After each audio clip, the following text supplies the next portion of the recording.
There's a pretty interesting case study that Morgan gives near the beginning of the book where he contrasts the stories of two different individuals. One was named Richard Foscone and the other one was named Ronald Reed. One was a janitor and another one was a Harvard educated MBA. And they had such differing outcomes in life that it will shock you. So let me start with Richard Foscone's story because I guarantee you, if you haven't heard this before, it will surprise you. So Richard Foscone was a Harvard-educated MBA, used to work for Merrill Lynch, typical highly paid person in finance. He was so successful in finance, in fact, that he retired in his 40s to be a philanthropist. And his CEO gushed over his business savvy. He was being named by magazines in top 40 under 40 lists, and you should have seen the life this guy was living. He lived the actual dream. An 18,000 square foot mansion with 11 bathrooms, two elevators, two pools, seven garages, the works. It cost a good $90,000 to maintain. Wow, that's an incredible success story. Retiring in his 40s, living in a lavish mansion, and achieving such great honors must be nice. Must be very nice. And there was more. But Richard had a deep, dark secret. He was living this lavish lifestyle on borrowed money. I thought he was rich. He was, but apparently it wasn't enough. Sometimes success makes us feel above failure. It's human. Wait, he failed? Oh yeah, big time. Remember the 2008 financial crisis? Absolutely. That was a significant moment in financial history. In 2008, the housing market bubble burst, which resulted in a major global financial crisis. Banks and financial institutions were collapsing, and people worldwide felt the repercussions of this economic downturn. It was a chaotic and uncertain period that shook the world's economy. Yeah, that crisis wiped him out.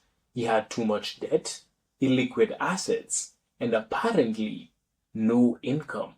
So when it rained hard. And eventually, both his houses were foreclosed. Yep, you know what they say about leverage. Warren Buffett once said it can make you look like a genius when times are good, but when the tides turn, it can absolutely obliterate you. Yeah, that's why Buffett says that when smart and rich people go broke, it's usually because of debt. Definitely. I wonder how that separate story unfolded. I hope this other character had a better outcome than Richard Foscone. He did. His name was Ronald Reed. He was a janitor and a gas station attendant for over 25 years. But you know what? By the time he died, he had amassed a fortune of over $8 million. Whoa! I can hardly believe it. How on earth did he do that? There's no secret to that. He was patient, consistent, and disciplined in saving what he could and investing it wisely in blue chip stocks. And then he was just patient. He waited for decades, and eventually his efforts and patience were rewarded with a tremendous amount of wealth. So he donated $6 million to his local library and $2 million to his stepkids. And there you have it.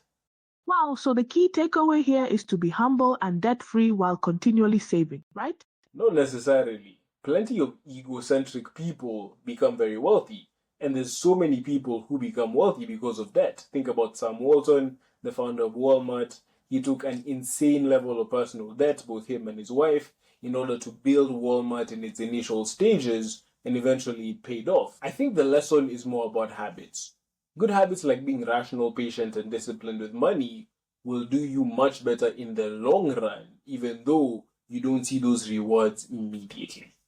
That's thought-provoking. Let's delve deeper into this idea.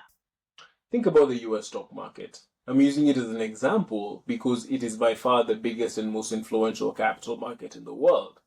It has increased, according to Morgan Housel, 119 times over the last 50 years, right?